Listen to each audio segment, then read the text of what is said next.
So we would go to this manufacturing plant. So we were a big customer of theirs, and they wanted to show kind of their appreciation. And in the Japanese culture, it's quite hierarchical. And so the folks who were running the business were like the guy who was the head of the medical division of this company was like 75 years old, right? And the young up and comer is 60, and the third in line is 50 something. Right. And I'm in my late 30s, early 40s, right. And I'm going over there with our head of quality, my boss, someone from engineering. And there was this ritual that they would put us up in this, I can't remember the name of it. There's a Japanese word for these hot spring hotels. Mm-hmm.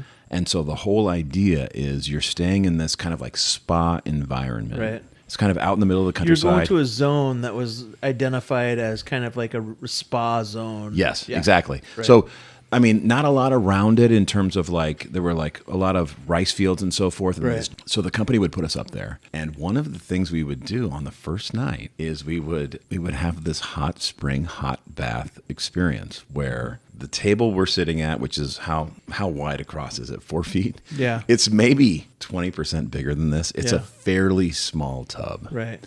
And it's knees are touching. Yeah. And it's you and your work colleagues? It's me, my boss that I reported to, right. a 75-year-old senior leader of this company, right. and like 4 of his top guys who right. are all over 50. Are we in right. swimsuits? No, we're not in swimsuits, Joe.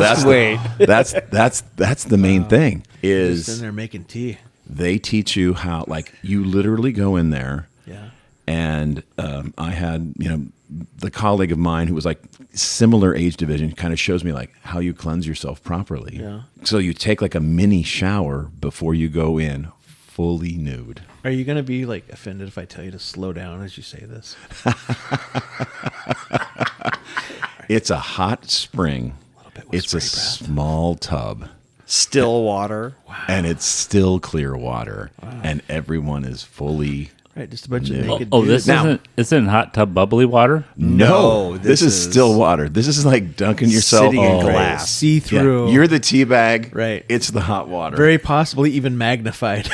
And so it is, but when you think about it, yeah. like, first of all, there's kind of a symbolic component to this. Is like, oh, for sure. You're a customer.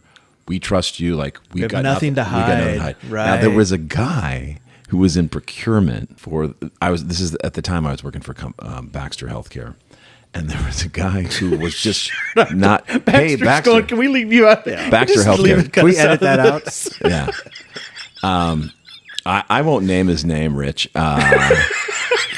He was not able, or he couldn't get his head around the full nudity. So he actually wore kind of like workout shorts or cycling, like a spandex kind of, which was completely awkward. And on weird. A very serious note, was that considered a faux pas? Like, was it frowned upon? I felt awkward about it. That's what I was wondering. I felt more awkward than he would have maybe felt if he had like. You felt more awkward for him wearing spandex than you did being naked. Yes. Yeah. No, I can totally understand that. You're like, listen, we're trying to seal the deal. We're here to make money. Right. We're here to make money, and you're over there. Show some respect. Yeah. Right. Take off your pants. Right. Right. Japanese hot bath. All right. Well, what do you think, Canada? Dry? Ready to go? We are once again ready to go. Yeah, here we are again. Yeah. All right, boys, here we are. It's a late week. We're past hump day. It's a Thursday.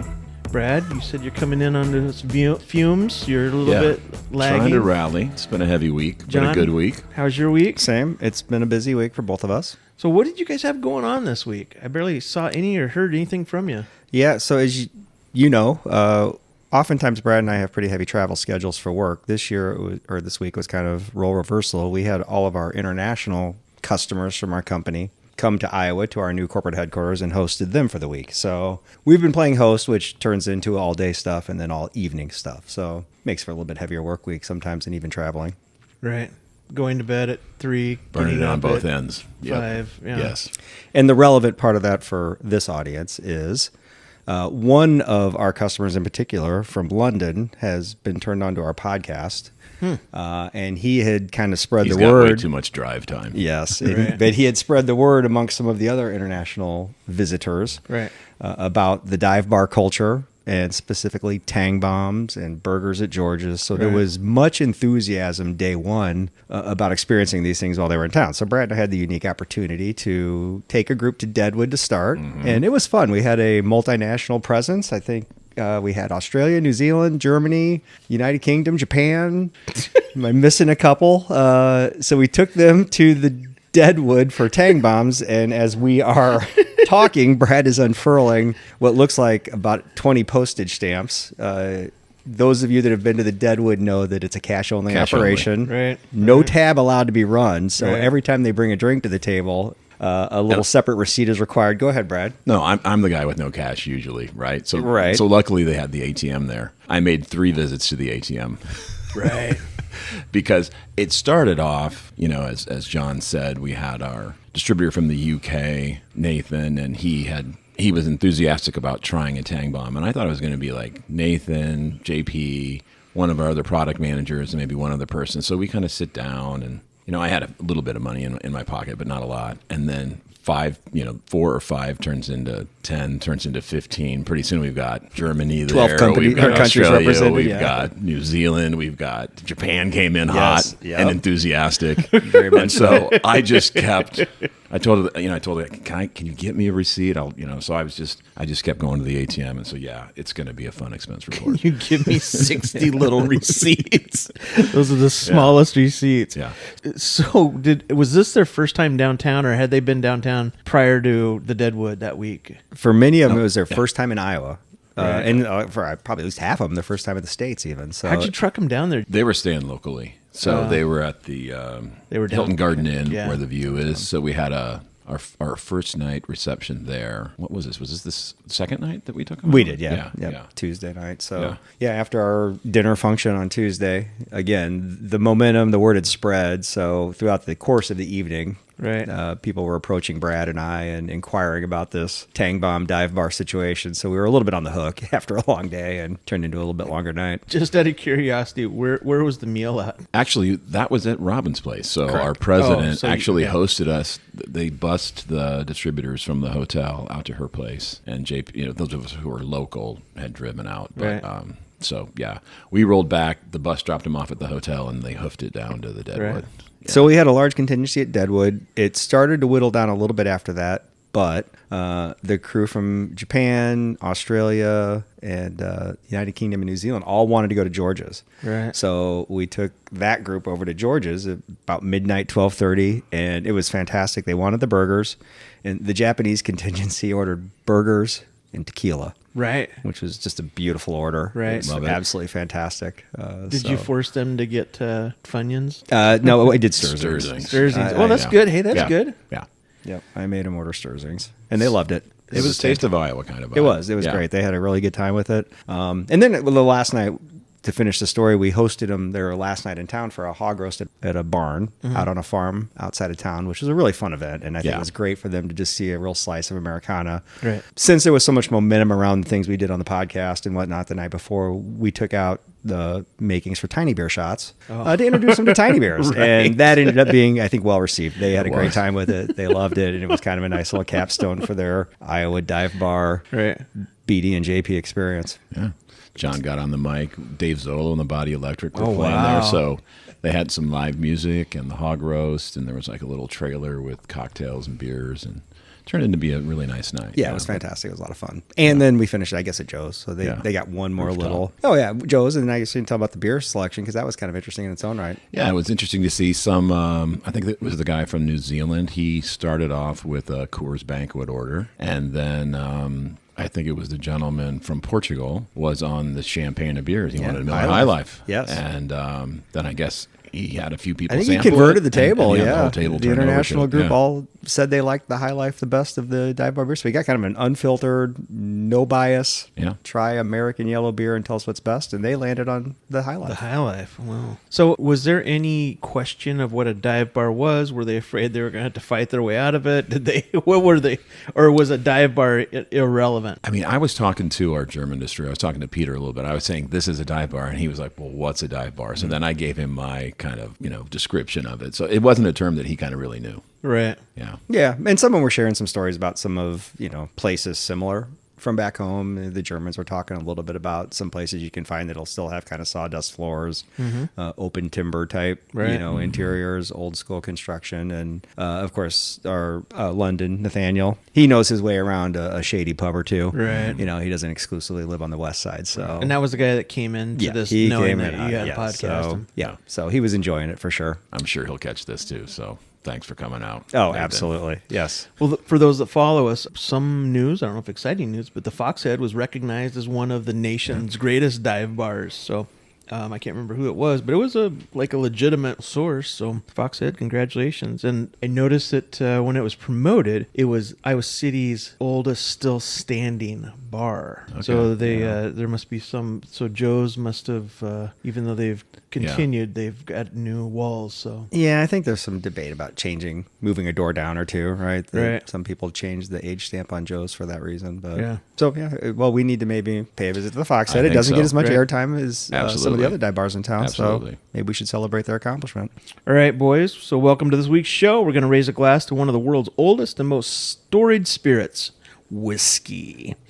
From the misty monasteries of Ireland to the rugged highlands of Scotland and the frontier stills that predated the founding of the United States, over the centuries, this golden brown elixir has fueled revolutions, warmed the hearts of poets, and crossed oceans in both directions to become a global craving. Whiskey's been enjoyed by pirates, priests, and presidents, and today we're diving into how each corner of the world put its own unique spin on what's been called the water of life. So, JP, you invited today's guest. You can introduce them, and maybe you could tell us a little bit about what we hope to accomplish in today's show. For sure. So we're going to change gears a little from what we normally do. We oftentimes talk dive bars, cheap beers, cheap drinks. We've sampled some kind of spirits of ill repute on this podcast. So today what we're going to do is we're going to go a little higher end. We're going to sample some good whiskeys. We're going to get a little bit of an education around those. And so I've invited a resident whiskey expert and a longtime friend of mine, Joe Clark. Joe and I have known each other for decades now. When I first met Joe, he's always been very refined in his palate for drinks. And when I first met Joe, he was in the craft beer craze and was brewing some amazing beers, a hobby we have to get him back into because he brewed some really great stuff. So we should revisit that. But he evolved over time into whiskeys and has educated himself very well and is very plugged into the whiskey scene, all things whiskey. I've had the good fortune of actually going to Ireland with Joe and getting a chance to do a little Irish whiskey tour and get a little education from him there. Joe has an amazing whiskey cave, I guess we'd call it, at his Insane. home. If he's willing to share some pictures, we'll put them up on our Facebook page. But it is one of the outstanding, non-commercial private collections of whiskeys and Unreal. displays you'll see. So maybe we can share those photos. But in any event, Joe knows a ton about whiskey, all things from bourbon to Tennessee whiskeys to Irish to Scotch. So I've invited Joe to join us. He's going to walk us through a flight of different whiskeys, tell us a little bit about them, what we should look for both in nose and palate and stuff like that. So we're going to get a little bit of a higher education for dive bar junkies like ourselves. Well, hey, Joe. How you doing? Great. Thanks for having me. You also have a wonderful podcast voice, much like Brad. There's one side of the table that's weighted with baritone. Yes, there is, and it's not this side. Right. We appreciate you coming. We really do. I'm looking forward to this. I don't know a whole lot about whiskey, so this is going to be a learning event for me. So, yeah, Joe, why don't you just cue us up with what we're going to try? Just we have 4 whiskeys, is that correct? And tell us how we're going to do it, and just kind of kick us off that way, and then we'll get started and let you walk us through one by one as we go. Yeah, I decided we should probably sample all 4 types. We're going to do a Scotch, we're going to do an Irish, a bourbon, and a rye. I don't have a super refined palate. I kind of have a that's really good, it's okay, or it's not good. So I didn't think we should try to discern different types of bourbons and try to be refined that way. The last time I tried to have these 2 gentlemen for a whiskey tasting, Brad didn't make the second flight. He was. It turns out whiskey. I was actually injured. I mean, that's part of the story too. Oh. Was I had almost like ripped my leg off trying to water ski, so that had my head, screwed up. But yeah, And it turns out whiskey you don't pour in a pint glass. Right. So Brad tasting. not understand Yeah. pour. Four finger pour too So much. When I tried to show the nuance of different types of bourbons and rye to Brad, he was unconscious after the first flight and snoring on the couch. So I thought we'd keep it a little more. Whiskey, you're the devil. You're leading me astray. Well, fortunately, Brad wore sleeping jeans just in case. So These are the stretchy no rules kind. tonight. Sorry, Joe. All right. So do we want to set the whiskeys up? We'll set the flights up, and then Joe's going to walk us through what is in each glass, and then we'll just see how much damage we can do. All right. Okay, so now we are sitting here with 4 glasses and a flight in front of us. This looks far more appetizing than things we've lined up in the past. So we obviously have a different shaped glass starting on our far left. So Joe, why don't you just tell us what we have in front of us and direct us on what we should do first? Are we nosing them first? Yeah, I think And you that- just tell us what that's to the do. probably way to start. So we're gonna, from left to right, we're starting with a Scotch, and technically this cannot be called a Scotch because it's made in Iowa. It's the Cedar Ridge single malt. Okay. Very well reviewed, awarded single malt from here in Iowa. A lot of rules around whiskey. Each country has their own rules.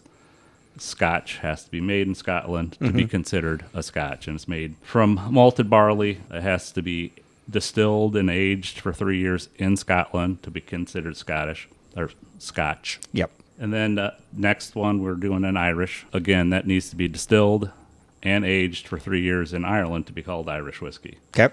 And this one is. We're not. Correct. This is a Imitating. green spot. Okay. So again, we start with malted barley to make the Scotch. Okay. Usually the Irish has unmalted barley as the main grain. It has some malted barley in it as well. Okay. Next, we have bourbon. This is a standard Buffalo Trace, kind of their flagship bourbon. Yep. To be considered bourbon, it has to be made in the United States, not exclusive to Kentucky, but in the United States. Okay. These be made with 51% or more of corn as the main grain, Okay. and it needs to be aged in a new white oak container. Usually it's a barrel. No one wants to roll 800 pounds of whiskey around in a box. So, Makes sense. to be called bourbon, those are some of the rules that have to Okay. be followed. And then rye has to be 51% rye as the primary grain, and then aged in a new white oak barrel. Okay. Okay. So rye and bourbon for the simpletons in the room going to be very much distilled the same way.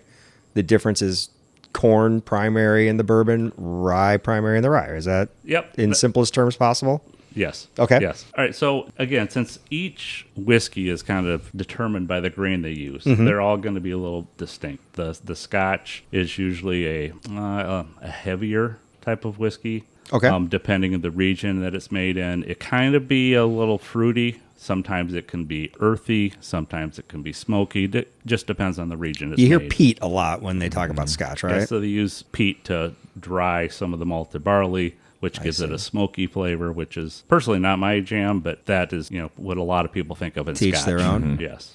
So this particular version, and it's obviously distilled, manufactured the exact same way. The only difference is we're doing this in Iowa, not Scotland. Is this going to be peaty, or is this what you'd say not that? No, flavor? this is not peaty. Okay. Maybe we should just start by nosing them. Okay, So yeah. if you can tell any kind of, so when you're nosing it, smell with your mouth open. Okay. If you inhale with your mouth closed, you're going to get a lot of alcohol. You're going to get ethanol. Oh, I burn. see. Oh, and you can if you do it with your mouth closed and then open, you can totally tell that it changes what you pick up. Smell good. So that's Brad wants to know if you can do it with the CPAP on. Can you huff up through a CPAP hose? So that feels to me. That seems kind of stone fruity or fruitish a little bit, peachy a little bit. What do you guys get? Anything? Anyone want to offer an opinion? Yeah, I can pick up some peach. Maybe a little fruit. Does it smell like Malort to you, Brad? No. All right. Okay, So we're gonna nose them all first. Is Yes, that what- let's move on to the okay. next one. Okay. This is Irish. Taste yet. And, Okay. and usually Irish is a little lighter, and again, you're going to get some more fruits and some lighter fruits in it. Having done this exercise with Joe, I can cheat a little bit, but this to me is very appley as opposed to like peachy. Right. That's my take.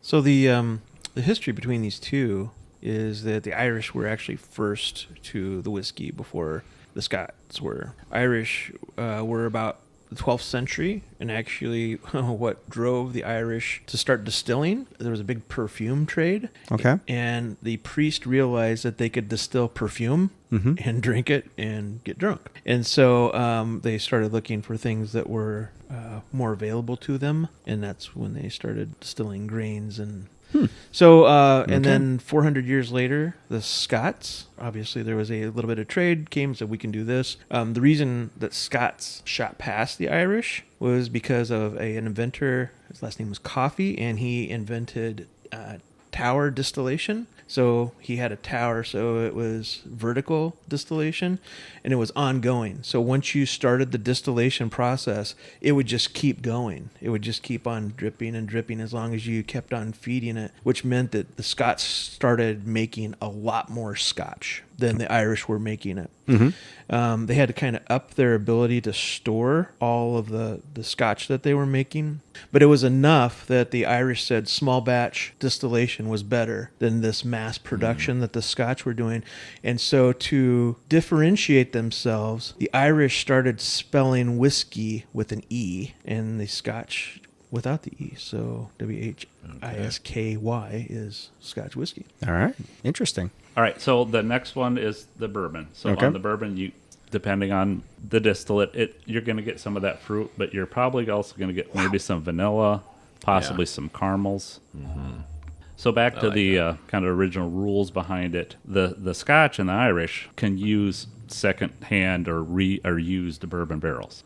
So once they've had whiskey in them, they absorb a lot of the sugars and stuff out of the wood. So they're not as strong with the caramels and the vanillas and stuff that are really coming out of the white oak. So that's why it's more prevalent in the bourbons and the ryes, because the Scotch will. I mean, a lot of the U.S. distillers ship these barrels overseas, and they get used multiple times making Scotch or Irish, or even sometimes they use them for wine over there. So, Interesting. All right. so did you get any vanillas or caramels? Buffalo Trace to me is caramely and Yeah. very sweet for a bourbon. And we won't sample, but you can as we get into this, you can tell us. I know there's a lot of variations on the bourbon, right? Yeah, is this a weeded bourbon? No. So Okay. the secondary grain in the Buffalo Trace is rye. Okay. It does have a little malted barley, just a very small percentage, but the secondary is rye. Okay. And now in rye, this same thing. It's not wheat and rye. It's rye and corn and probably a little malted barley for this. Gotcha. If you are a mom and dad and you have a son or daughter that you're worried about AI taking over their job, tell them to become a cooper, a barrel cooper, because there's an absolute shortage of barrel makers right now. And they need barrel makers bad, and they're going to have jobs as long as people keep drinking whiskey. Yeah. It's amazing. We'll maybe talk. You've been to Bourbon Trail numerous times. Joe has.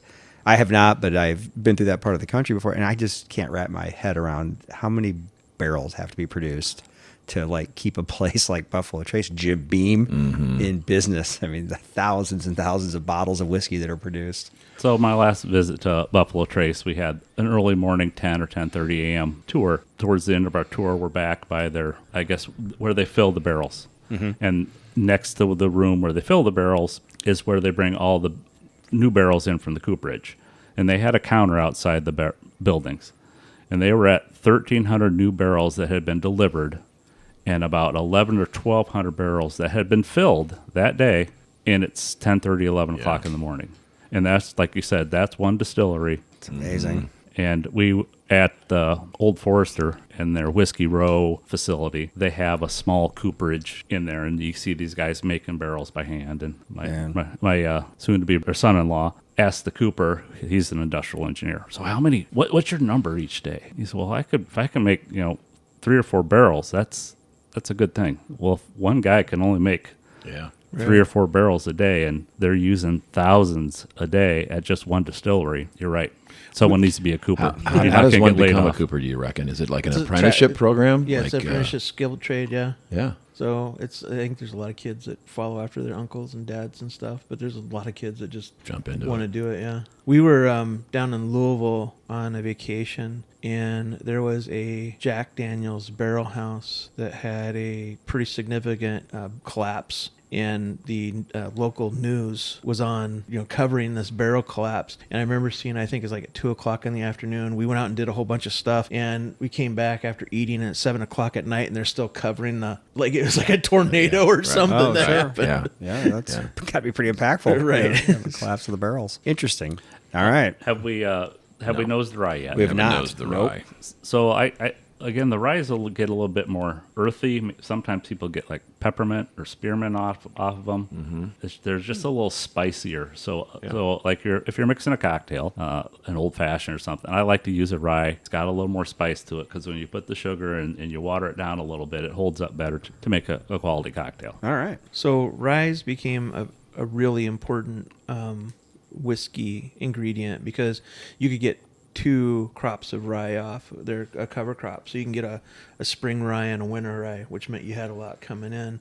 And almost all of the Midwest had it. And the rye would give back to the soil. I mean, it was before there was all these nitrogen type of things you till into the soil. The rye actually gave it back. So it was a favorite, and that's why there were so many great rye whiskeys in the Midwest. Rye's popular in Canada too, isn't it? Yeah. Canadian rye. It's tough now to find an elevator that would buy rye. I mean, there are some, especially around the Templeton area, but if you raise rye as a cover crop, you've got to identify an elevator that's going to buy it, or you're just going to kill it off. You're just going to put. So is there a recommended one we should taste first, or should we kind of do the same thing left to right? Or Well, I think we should do the same thing. Okay. We start with the Scotch because right. I think when you get to the sweeter and sometimes more powerful bourbons and stuff, it can kind of be overpowering to have some of the lighter Scotch and ryes. Now we've got these all neat in a glass, which I assume is a more just authentic way to just taste them straight up. But tell me if I'm wrong or not, Joe. Or what? How do you drink them? Do you put a ice, a little splash of water, or straight up neat? I'm a straight up guy. Okay. And just to get the flavors. It's however you want to taste it. Sometimes a drop or two of water can change the taste and even the smell of a whiskey. Mm-hmm. So I recommend if you're trying this, when I have people I'm introducing to whiskey, I'll try to use some of these lower proof things and put a drop or two of water in and see. Mm-hmm. See, most people, don't drink straight whiskey unless you're a bourbon geek. So There's a little bit of science behind having an ice cube in it.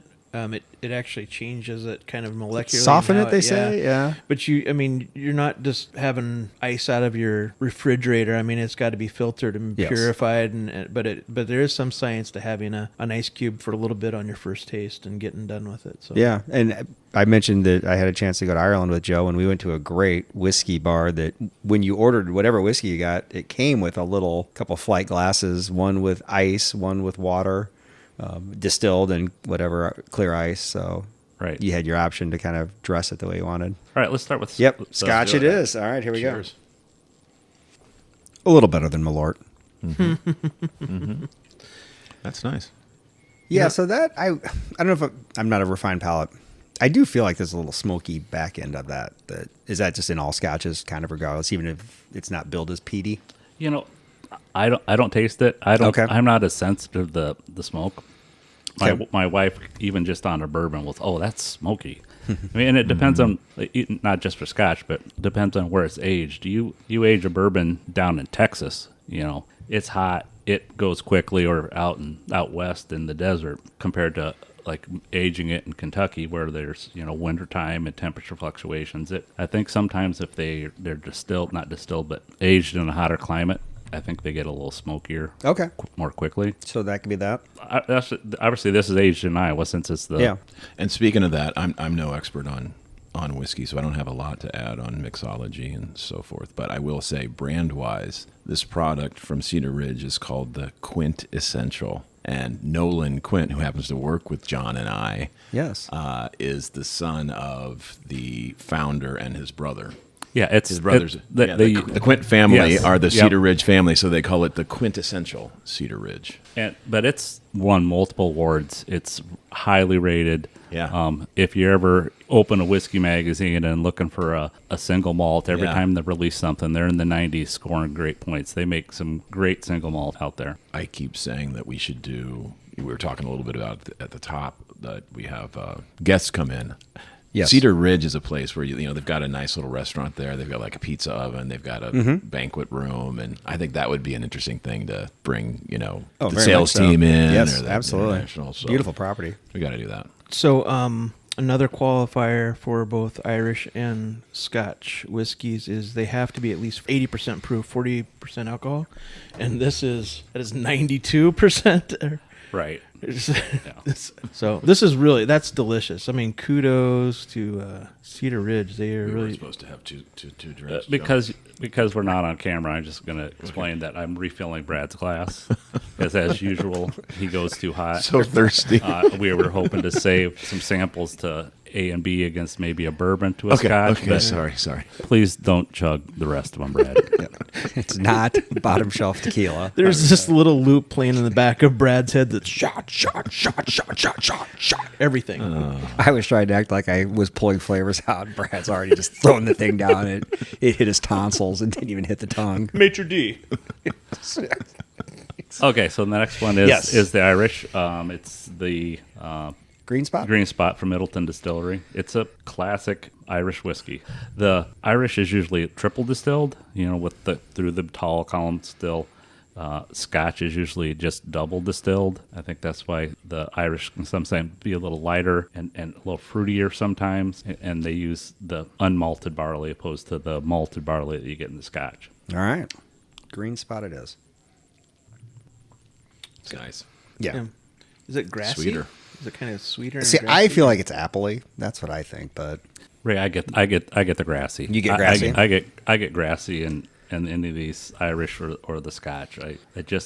Again, I'm not a super refined palate. I can't smell real well, but that grassiness really stands out to me. so anyone that listens and goes to their local liquor store and sees the spotted whiskeys, there's various colors. Are they all distilled the same way, but it's age in barrel? Is that kind of what distinguishes the different colors of the spots? So there's blue spot, red spot, yellow spot, green spot. Yes, I'm pretty sure that all the spots have the same mash bill with the same recipe that's distilled, and it's poured into barrels and based on the age. Like I think the green spot's the youngest, and next is blue, which is like 7 years, and then they have a yellow that's 12-ish, red's 15. Okay. They have some limited releases, the gold spot, Yep. which is of varying age groups. So, and we have to tell a story about the gold spot. Limited release. How limited is it? Do you remember the story behind that? It's extremely limited, correct? Right. So the first gold spot was to celebrate Middleton's 135th anniversary. Okay. And it was a 9-year-old, but it was phenomenal, as you'll Yep. attest to. You've Yep. bought multiple bottles, as have I. Yeah. So the first time I went to Ireland with Joe, we went to a place called The Bank, which is a very famous whiskey bar. Maybe Joe turned me on to, but we were seeking this gold spot because it was rare. And first pubs we'd gone to, no, you're not going to really find. Very few places will have it. They had it at The Bank, and Joe's not like Brad. He doesn't drink his whiskey fast, but he drinks his whiskey long. So I don't know what time of evening we started, but it was wee hours by the time we were done. And I think we cleaned him out of the gold spot. They maybe had 2 bottles, and we killed it. In fact, I left with an empty bottle that night. I don't really know what the situation was, but the currency rate, I don't know if we ever figured out how many euros we spent. The wives weren't happy with the cost of the trip by the time we got done, but it was a phenomenal experience. I remember seeing photos from that evening. I don't remember including the tab. I don't think we remember taking photos of that evening, but it was a good time, a good Irish whiskey tasting experience to say the least. Where was Jim Morrison supposed to be doing all his whiskey drinking?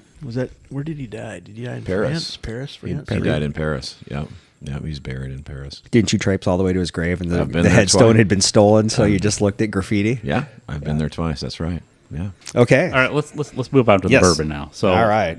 Brad, let's try to find maybe a caramel or a little vanilla in there. That's what I'm looking for. So hold it in your mouth for a second or two before Yeah. you swallow it, because Okay. you might be able to get some more flavors opposed to the chugging. What do you think? What did you say I was supposed to be getting? A buzz? Caramel and vanilla. You You might get be it? getting it now after you've Yeah. been drinking it. Kind of when you breathe through your mouth a Yeah. little bit, you get that hot breath Yeah. going through, and you get that caramel and vanilla. I think Buffalo Trace is notoriously just like a sweet daily drinker. Good introductory bourbon for people that are getting into whiskey. Is that accurate? Yeah, it's really good. It's reasonably priced. It's sometimes harder to find, but it's a quintessential bourbon. I'm going to So- complete the experience with a splash of water because I think in Buffalo Trace it really opens it up and makes it a little even sweeter. So I would recommend Brad you try that if you notice a detectable difference. And since while he's doing that, Joe, this one I'm sure they all did it. It seems very noticeable. I know they call it the legs, right? Where if you twirl it in the glass, what does that indicate? Indicate? Well, Or what are you looking for? I think if there's usually older aged whiskeys are a little thicker, richer, more viscous. Okay. And so as it kind of if you swirl it around and it runs down the side of the glass, they call it legs. And usually a thicker, whiskey is going to leave some legs, some marks down the side. Did you put a little water in there, Brad? I did. So let's have a little sip of that, and then I think we should go back and try the single malt, just because Okay. we're going from we're aging in a brand new barrel with corn, and now we're going to go back to something that's just malted barley. I would just say the addition of the water to me, and I think maybe bottom shelf tequila ruined my taste buds or something, but I got butter. I got a little more buttery vibe. Interesting. Yeah. Yeah. Okay. Yeah. I can see that. So back to the Scotch is what you recommend. Is that Just because it's Yeah. going to be so dramatically Yeah. different. Yeah, definitely not as yes? sweet. Yeah, Yeah. for sure. Yeah, it almost tastes different now than the first time I tasted it. Actually, Yeah. So my personal thing is like don't cross the streams, but I don't switch back and forth. I can't have bourbon and think I can then go have Irish and enjoy it, or a single malt and enjoy it, because the bourbon is so robust, I guess, for lack of a better term. Okay. So you're not bought into John Lee Hooker's philosophy: one bourbon, one Scotch, and one beer. No, you don't. I enjoy having Irish whiskey, but if I'm not going to go drink bourbon and then go back, because it's not going to be the same. Like Ray said, it tastes completely different. Yeah. Now I've noticed that when I drink bourbon, I felt like I wanted to say, "Oh, that makes my tummy feel warm," but then when I drink the Scotch, it makes me want to say, "Oh, my belly feels warm." Get in my belly. I don't know It's what not that's Scottish, about. it's crap. Right. And then are we going to move to rye? Is that our... Yep. So All right. this is going to maybe have some earthy tones to it. I see this as a whistle pig rye. Yes. 10 years, I think? Yep. So has rye Yeah. came back into its own in the past 15 or 20 years, or has it always been there? It's just something that's came to the conscious of Iowans. I think it's back a little bit.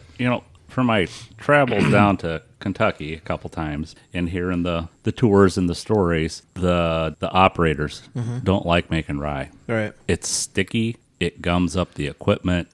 It has to be. It's really hard on the equipment. So I think Americans really enjoy rye. I think some of the legacy distillers kind of fought making rye a little bit because it's such a mess. And now that demand is way up, it's one thing. But back in the dark days in the 80s and 90s when whiskey or bourbon wasn't selling, they weren't coming up the equipment to make a bunch of stuff that wasn't going to sell. For those not familiar with the story, Iowa has a very famous distillery called Templeton Rye, which is in Templeton, Iowa, and it is a all rye whiskey, and during Prohibition was very well known as Al Capone's choice of whiskey. So he called it the good stuff. Templeton Rye was the good stuff out of Templeton, Iowa.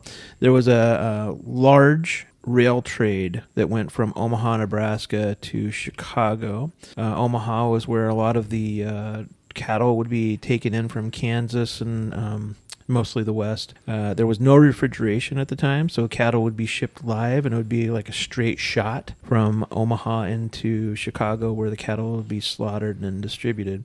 A lot of those cattle cars were hauling Templeton Rye.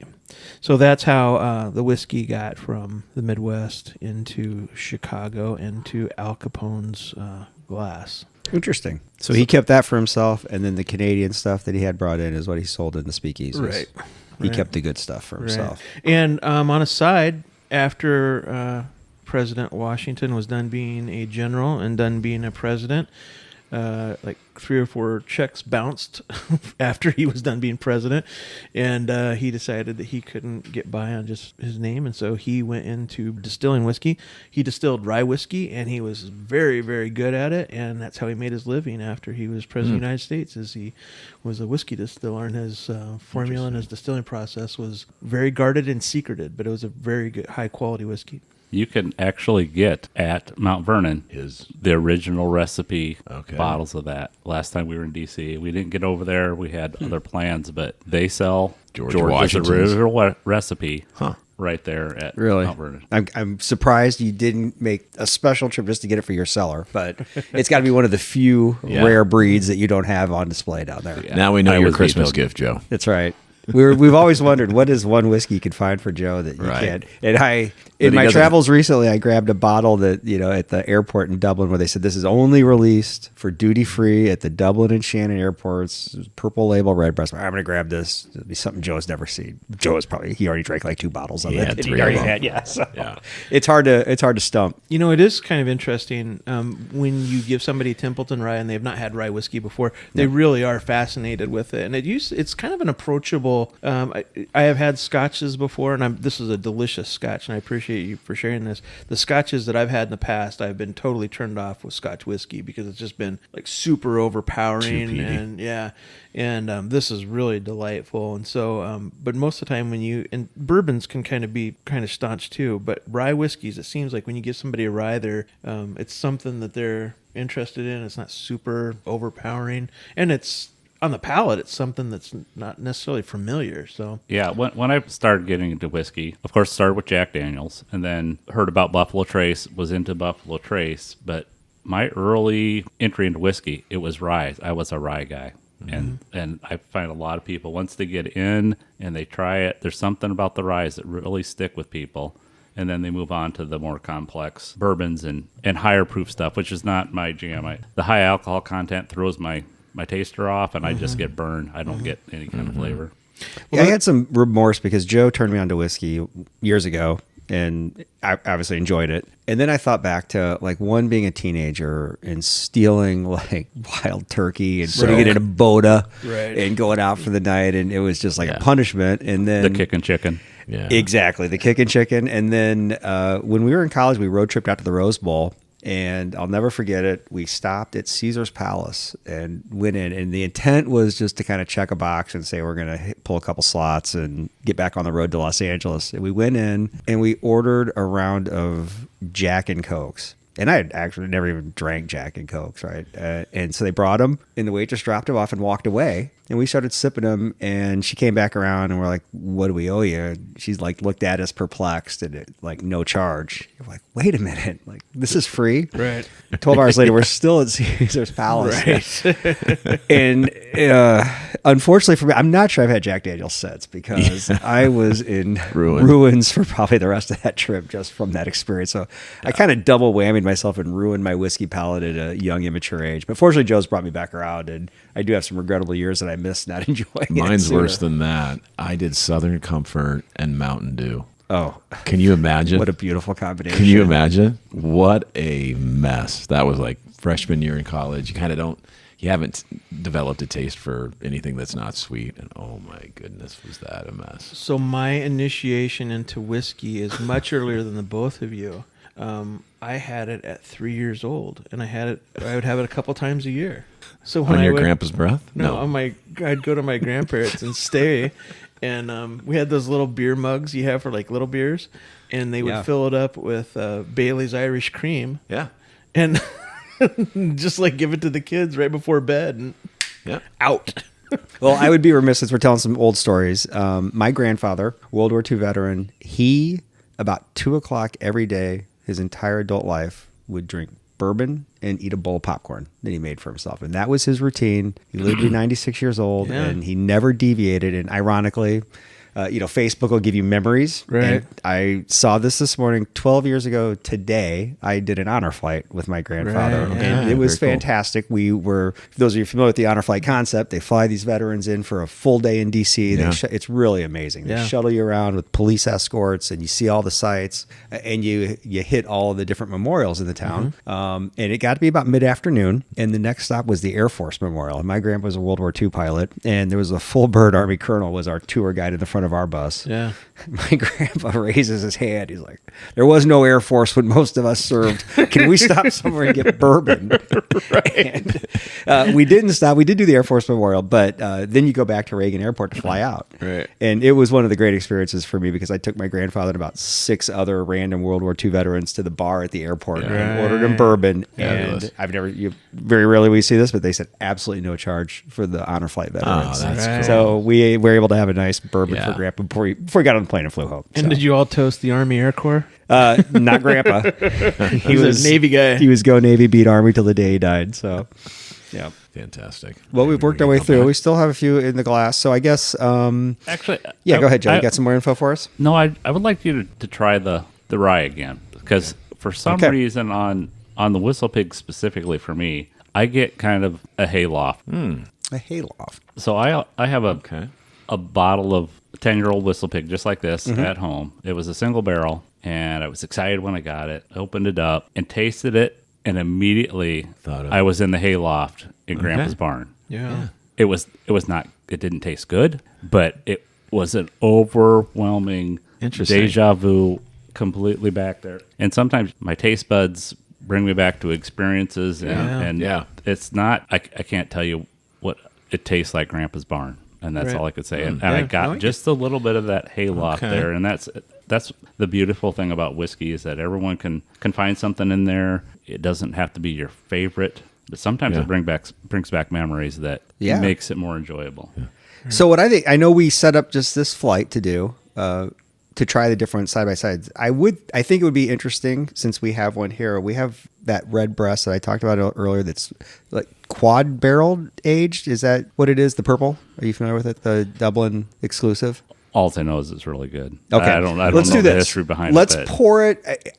I'm pretty sure, and we'll clarify, but it's 4-barrel aged, and so that will be an example of something that has a lot So- of built-in flavors. Yeah, right? so a lot of the Irish like to use, well, and bourbons do too sometimes. They'll take the bourbon. I mean, they have to follow all these rules to be called bourbon, but then they can be finished as long as it's put on the label. They can be finished in another barrel, and they like to use wine casks and stuff like that to flavor it. And that's the thing. I think this Redbreast was finished in multiple different types Yep. of wine barrels. Okay. That, it just, there's a little bit of the flavor left in the wood, and it soaks it out, and they rotate it around. And there's an art to picking the right time and the right types of barrels and then mix them together. All right. So let's try that. Yeah, let's try a craft one. All righty. Okay, so we went through kind of a straightforward tasting. Now we're going to sample something that's kind of multi-aged or distilled, Joe. You can kind of tell us exactly what this is, but this is this Redbreast I mentioned a minute ago.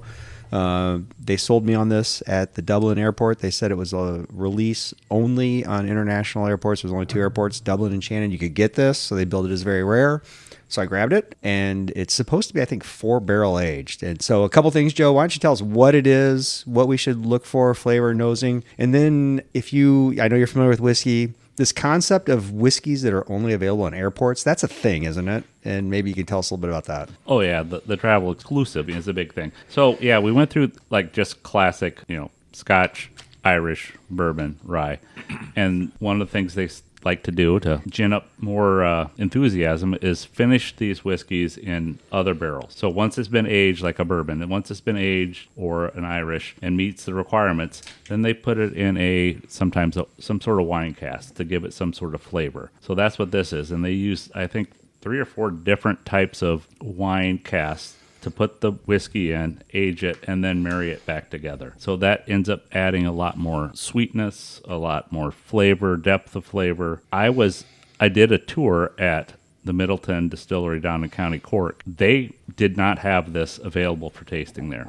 Okay. You couldn't buy it there. You couldn't taste it there. They said, no, you can only get it at the airport. I'm like, okay, Like if you can't get it at the distillery it's made at, they weren't kidding. So yes, Okay, at so Dublin, that's a real thing when Yeah. you see that. Okay, they have a lot of them there. Sometimes their stuff is sold out Yep. because whiskey right now is so sought after. Sometimes, these airport little kiosks don't have everything, but they had plenty of this when I was there. That's how I got it when you okay. So you got it at Dublin. You didn't buy secondary. Yeah, market. Okay, when we left. when me and the family Oh, were over recently. there. Yeah, Yes. we were so that's like Okay. my son's like, "Oh, we got to try this. We got to try this." It's like, "Okay, well, we're at the distillery. I'm sure we could try it." No. You can buy it at the airport. All right, so that It's like in the United States, you can get Mickey's malt liquor apple at Greyhound stations. right, exactly. Yeah, limited release. Now you laugh about that, but that Bush Light, is it Bush Light apple? Yeah. That is like a thing, right? That People it's like it. gone the minute it hits a store. Yeah. Yeah. There was a post at Liquor Downtown where the whoever distributes it pulled up and they unloaded it and they didn't even get it into the store and they had people in line. They were selling it off the sidewalk. Joe, you can take the boys out of the dive bar, but you can't take the Right. dive bar out of the boys. All right, so this I'm pretty sure is a 4-barrel deal. Do you know what we're supposed to be looking for or expecting in flavors and complexity here? That's the thing I love about Redbreast and the spots. They tell you right on the bottle what you should look for. I don't like to tell people what they should find. They're talking about it because sometimes I find those flavors and scents. Sometimes I don't. Red-breasted spots reminds me of the strip club on that Rose Bowl trip. Right. Yeah, I'm sorry. Wow. That was What? spontaneous utterance. And red spots on your breast also remind you.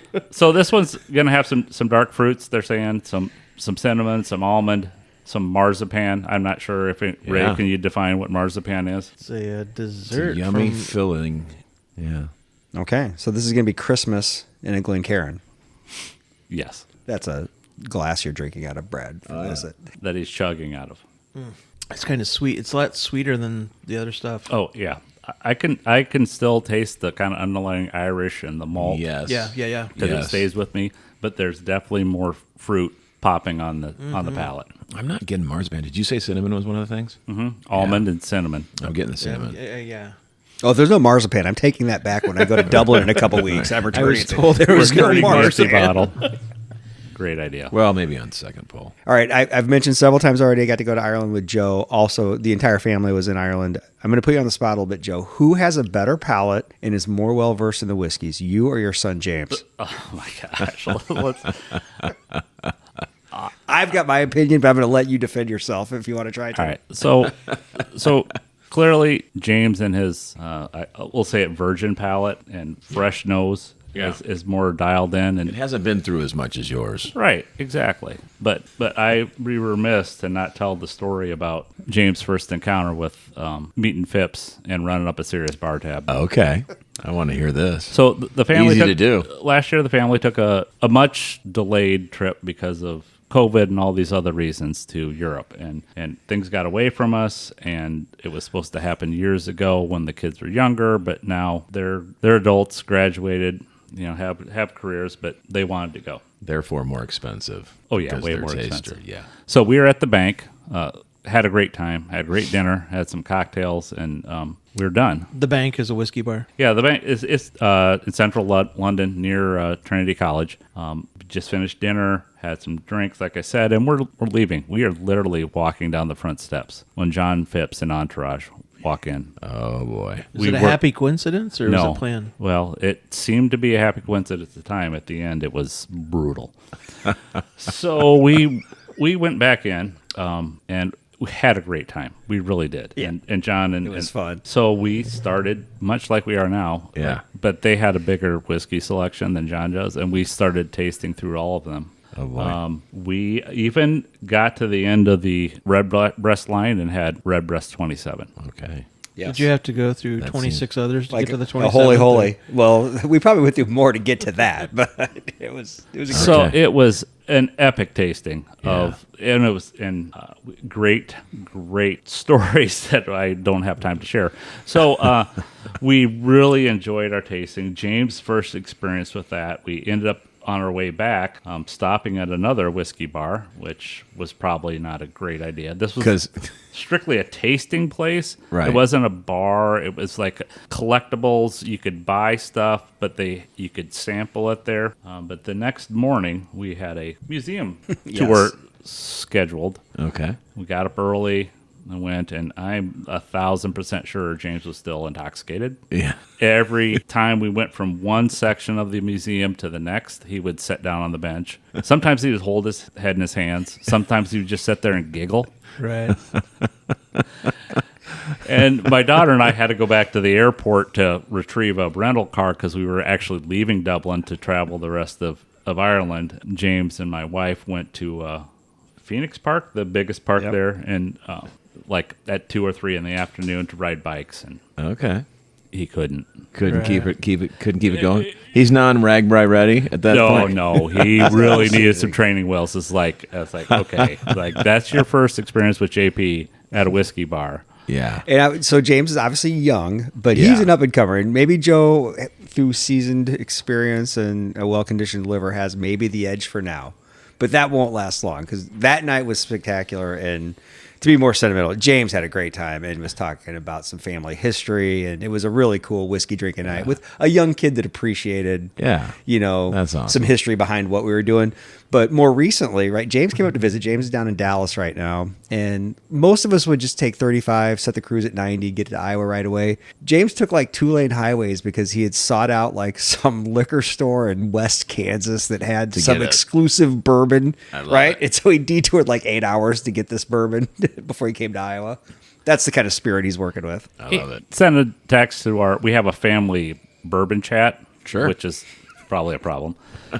Brad's it got was a like- tequila Don't we all? It's like, who needs this? I could get this. I could get, he's wheeling and dealing with these guys in Oklahoma and Kansas to get love it. volume discounts on this stuff. He left a day early so he could stop and do a Ben Holiday outside of Kansas City. Is a phenomenal distillery in Missouri. Okay. Like Cedar Ridge on steroids down Okay, there. And okay. we had to do a tour, Well, Yeah. of course, if you're driving back, why wouldn't you? Right. So he's gone down that whiskey rabbit hole as well. One of my complaints is that at my house we call it home shopping, Okay. and that's fine when it's groceries and stuff. But he home shops the bourbon closet and takes bottles with him. Oh, that's different. Yeah. Oh, That's out of the different. cave? That's yeah, different. yeah, Oh. yeah. He's got down in Dallas. His bachelor pad's got an I epic can bar imagine. cart that I he can home imagine. shopped. So are Yeah. you going to install like a retina scanner to get into Right. your basement? Right. Joe let Brad and I in once, and then Yeah. like the next time we went, there was like a grate across the entrance, and Yeah. we weren't even back in. Yeah. Some sort of like GPS monitoring where the Yeah. bottles go. Have you seen Mission Impossible? Right. That's what it's like getting into Joe's Lots of bourbon. lasers. Yes. Lots of lasers. Yes. It's it's a terrible story to tell, but we weren't there where the bourbon closet is, and the pest control guy came in, not the owner, but his new sidekick, Okay. and of course the ring cameras go off and the audio's going off, and he walks around the corner and. Holy shit! What is this? It's like my wife's watching on Yeah. the ring camera. It's like he's just standing there mesmerized Drooling. by the bourbon closet. Yeah. And he's probably a Busch Light guy anyway. It's but insane. Right. It really is. It's quite something. All right. So, is there anything else? So, this is fantastic. We didn't get the marzipan. We decided. Did we? But did you get the other flavors? Are you satisfied with what you had there? It was very good. I thought it Yeah. was The delicious. cinnamon was the Really strongest nice, for yeah. me. Yeah. I really nice. All right. So we did an Irish kind of something extra. Why don't you pick out for us, Joe, one American with bourbon, rye, something? I don't have nearly as an exotic collection over there as you do, but can you give us one compare and contrast? Buffalo Trace is kind of a flagship, mass-produced, relatively accessible whiskey. Pick something that's like to your liking up there that's maybe a little less accessible, that might have a little more complexity to it, and tell us what we're looking for. 53-gallon barrel sitting there. And I've seen this.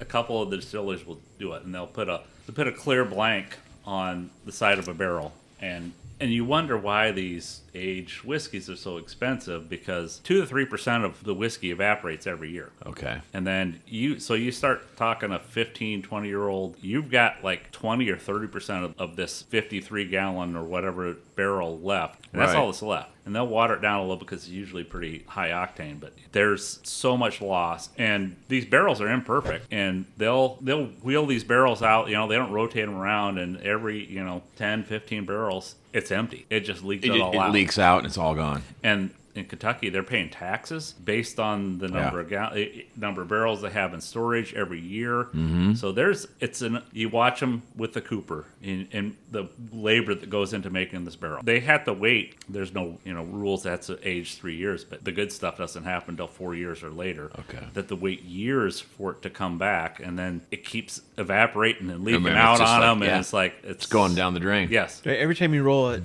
you're risk losing money. I mean, your return on investments when you uncork the bunghole and Yeah. Yeah. And it's more impressive in person to see the labor that goes into it Yeah. and how much gamble they're taking every It's time. a craft. It's a yeah. Listen, I don't know a lot about whiskeys Anything. and bourbons, or I don't have a refined palate. But we talked about it earlier. Sometimes you have memories, like Joe, you were talking about the barn and like thinking of like a nostalgia from when you taste Whiskey Pig. And I brought a bottle here that is strictly associated with some travels that I used to do in Japan. So I used to go to Japan annually. I was working at Baxter Healthcare, and we had a customer there, and so I would go, and there was this bar at the top of the hotel. I'm trying to remember the name of the hotel. I'll think of it in a second here. Hilton Inn, No. Anyway, Graduate, Days Inn. we would go to this fantastic, I don't know how many stories high it was, bar that overlooked the city. And we would go down there, and the bar was underlit. So the actual surface was you could see through it, and it had like this underlit vibe to it. And we would drink Yamazaki scotch, which I had no idea. Like I'm a young guy. I haven't really had a lot of brown juices. And Right. this guy that I was traveling with, he knew it a little bit, and he would order this. And the reason that I got kind of nostalgic about it was the preparation. And if you spent time in Japan, the way that they serve things and the way that they handle the food, the way that they present the food, the way that they prepare the drink is just exceptionally detailed and like very ritualistic. And at this place, they actually would take a square piece of ice, and you could hear it in the background. But he has an ice pick, and he's taking an ice cube, like a square cube, Yeah. and chiseling it down, and creates a sphere that looks like the surface of the moon. It's kind of like dimpled and cratered, and it's got like ups and downs to it, but it fits perfectly in the glass Right. that it drops in. So you order this drink, and it's a long prep. You're waiting for a while. This guy's preparing it. He comes and very artfully sets it in front of you. Because I remember like you could see through this ice, and then he poured the drink over the ice, and then you tasted the yama. And it was just like, this might not even be like a nice scotch. Right. But the presentation of it and And this Especially was the the bar at the stadium, correct? No, this is when Okay. I was first going Oh, okay, in my I'm Baxter sorry. days. Why can't I remember the name of it? Park Hotel Tokyo. Okay, it was not that far from the fish market, and I would go there regularly. Fast forward. Yes, okay. I'm I got an doing idea. so. John knows this story because he's a baseball guy, and so a colleague of ours, Ryan, who's a big Cubs fan and baseball guy. We're doing a customer listening tour. 5, 6, 8 years after I had experienced the Park Hotel thing, and I told him about it. And we're staying at this hotel that overlooks, I think it might be the Tokyo Giants. I'm not exactly sure. But the hotel bar was overlooking a baseball stadium, a professional baseball stadium in Tokyo. And we had a night, and I had described to him this whole ritual. And it was the same. They didn't have the underlit bar, but it was the same deal. The guy took the ice cube and chiseled it into the perfectly formed ball of ice that then dropped into the glass like with a millimeter of clearance, and then they poured the whiskey over it, and it was just like, so for me, I have this like nostalgic Yamazaki thing. And so I had told John about it, and you were talking about buying things in airports. And for some reason, Yamazaki became quite rare and hard to get a hold of. I think there was like this high demand on Japanese whiskey. You couldn't find it in the U.S., and they were only distributing it locally. And so I told John I wanted to get the stuff that I remembered, and I thought this was it. I think it was Yamazaki 12 year when I was at Baxter, which is a very different thing. So I bought this. It's not, I think this is just like the entry level. Brad and I were on a business trip together. It had Yes. been a long night before, so his eyes were still a little blurry when he thought he was buying the 18 year and he got the 12. But that's fine. Yeah, that's fine. It's all good. So this is what I have, and I wish I had an ice cube that I could chisel into the surface of the moon, but we'll just put it in whatever we got here, and This is definitely like just a single malt, Okay. And the Japanese, the Asian culture really loves their whiskey, and it really, I think, saved American bourbon back in the day when Americans weren't buying it in the 80s and 90s. And so they've some of the biggest distilleries in the U.S. have made some concessions to Asian markets. Like Blanton's. Everyone Yeah. that knows whiskey knows Blanton's. There's a special Blanton's that's delivered to Japan every year. a Blanton's that goes to Japan. Yes. Okay. Amongst other countries, but we'll Okay. use Japan since that's your naked Okay. story. They like their whiskey more aged. So Blanton's, the Japanese exclusive release, is, I think, 8 to 10 years. They don't age state it, but that's what it Okay. is. Okay. So I was able to buy a case of Japanese Blanton's, and it has to be shipped to Japan. So okay, so you So we've got repatriated I've it. got a box with assume it's Japanese UPS or DHL or whoever labels on it. Yeah. I got it back because it has to go there first. Yeah, And it's more aged. sure. And it really doesn't fit my palate. Okay, Well, it's way more expensive when you buy it a case at a time. I can imagine. But it was the Asian market that kept the bourbon market afloat until the Americans and Don Draper got back into whiskey. Right. Well, all right. Well, Thank you for anyway, sharing this with me. I'm not. I don't know much Now, about back it. to the serious whiskey side of this. I've already tasted it. I don't know if you guys have. It is amazing how it takes you back to the very first thing we started with, the Scotch. It's a single malt, It right? is very much like Brad, I that. didn't look at the label, but it's like it's a single malt. It's just a Scotch, and yeah, Yeah, Park it's Hotel- different when it's when it's there's- chiseled in Yeah, I think I would prefer this over a big ball of ice that just barely fit in the highball glass or the No. cocktail glass. Sorry, Ray, you were going to give us some Park Hotel data. The Park Hotel overlooks the Tokyo Dome, which is Boom. the home Giants? of the Tokyo Giants, and it's also the home of the Japanese Baseball Hall of Fame. There you go. All right. There you go. Well, this is delicious. Thank you for sharing it with us. Thanks yeah, for bringing it's it got along. nostalgic vibes, and Absolutely. that's all I brought to it. Sorry. Let's take a timeout, John. We have audience members now since we took our break. John, why don't you introduce who we have sitting with Yes. us? So we'll see how this goes. But we've decided to. We've never brought in a studio audience, and we've certainly never turned the microphone over to them. But we are asked our wives to join us. So Linda Clark is joining us with Joe, and then my wife Becky is next to me. Yeah. So we'll let Becky and Linda. We're going to start with Linda. She can weigh in on some of the insights of some of the problems of dealing with people like Joe and I.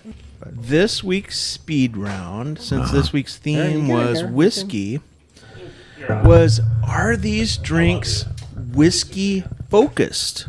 So are these cocktails whiskey focused? Now that's important to think about. Okay. I just need Alcohol. a little clarification. We have to decide two things: if it's a real drink, Yep. and or if it's whiskey. Right. Okay. Whoa, this is a challenging speed round. Right. Okay.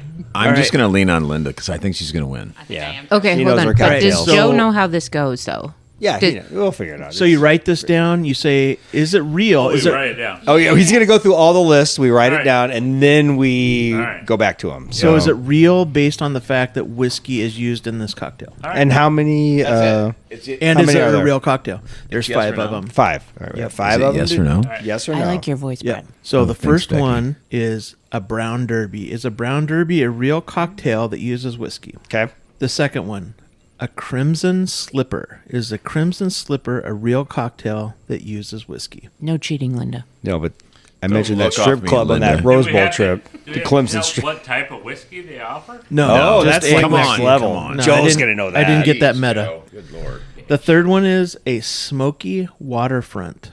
A smoky waterfront. Is a smoky waterfront a real cocktail that uses whiskey? Hey. The fourth one is a rusty nail. And the fifth one is a hot toddy. Is a hot toddy a cocktail that uses whiskey?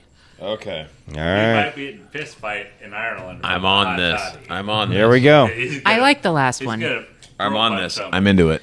All right, so we'll start with Brad. Brad, is a brown derby a real drink or is it made up? Is it a real drink that uses whiskey or is it made up? Yes, it is. Joe? I went yes as well. Right. Brown derby is a cocktail that combines bourbon with fresh grapefruit juice and honey syrup. The Crimson Slipper. JP, we'll start with you. I said that the Crimson Slipper was not a real bourbon drink. Joe? No. Same deal. Right. So Crimson Slipper, I made up in my own brain. That's a It twisted sounds brain. like a Christmas vodka. But Right, I think with- that you could do something. Right, with yeah. Like we do a, No, you know, maybe we'll make one in a future episode. A smoky waterfront. We'll start with Joe. No. Absolutely not. Joe, Brad. I went with the real thing, and I was assisted by my partner back I there. went with That's, no. That's No. terrible. All right, smoky waterfront is made up, and that's my Damn. head. Yeah, and my I figured. my brain. Rebecca. I was just thinking, like, the smoke There's billowing a- off the top. Yeah, there's a lot of like drinks now, mixed drinks that incorporates Yeah, like smokies. lighting a oak plank on fire. And Yes. No. Well We're done. a team. We're okay. Well done. I'm okay with that. It's like a highball. It's a smoky highball. So we will go with JP, the rusty nail. I said yes. Joe, Yep. Bradley. Yes, sir. A rusty nail has two ingredients. It's popularized by the Rat Pack. It combines Scotch whiskey and Drambuie liqueur. Oh, where's Brian Wood when we Brian need Wood him? would love He's a this. Drambuie machine. All right, maybe Love it. maybe if we beat Penn State, we'll do some rusty Doesn't nails. sound good, Maybe Penn but State, you it get sounds paid real, for but not I'll excellent. tell you what, if it's Yeah. good enough for Sinatra, I'm down with that. Here's the wild card. Does the hot toddy use whiskey as their alcohol? Joe, we'll start with you. Hell yeah. Brad? Yes, sir. Yes, sir. Hot toddy is a warm, comforting, cold weather drink made of whiskey, hot water, honey, or sugar, and lemon juice. Rebecca had a situation, Wretched. and I told her you need a hot toddy, and I made her one, and you enjoyed it. Yeah. Oh, It'll It's- cure stuff. It literally cures all your problems. In all Ireland, the things. In Ireland, though, they call it a hot whiskey, not a hot toddy. Oh, hot toddy. Oh, is that right? Hot toddy is like in England. Was it in Oh. Cork? Where was it? It was in Cork. Oh, yeah. they want to throat punch me. Well, Yeah. You can't ask for hot toddy. It's got to No. be hot all whiskey. right. Well, I'm English and Brad's North Irish, so we're hot toddies. Yeah. We I'm none straddle. of the above, so we're I can say whatever I want. A toddy has gotten me out of a tough situation before. It's A hot a hot toddy. Japanese toddy. Well, that too. All right, crew. 2 hours, Hey. 19 minutes. Do we got Aggressive all out of our session. system? I Yeah. think we might have it out of our I don't know. system. I don't know what we got out here, but let's go with it. Joe, Let's eat thanks some for chili. coming and sharing Yeah, appreciate everything it, with Joe. us. JP, thanks for sharing your Thank you, whiskeys Joe. with us. Yepper. And you painted that picture of you in a hot bath.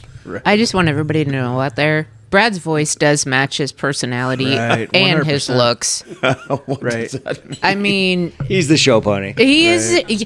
I call. Okay, so just so we all know, We're gonna cut this. No, we're not We're going to cut cutting. this. Just so we all know, We're this is cutting. how I break it down. These This is these like are my the end of the Muppet Show where they roll it. no, but I think your people would appreciate this. I call Brad the pretty one. So Appropriate. So on the pod, Brad's pretty. Right. Raymond's Now Ray's got to change his whole nickname. no. Raymond's my NPR boy, Right. and workhorse. JP. Yeah. Yeah. The handsome one. Let's hear it. say what you call me. There's so many things I could say, but he's just like the one-liner. Oh yeah. The one for line, sure. the zinger. So- He's a zinger, man.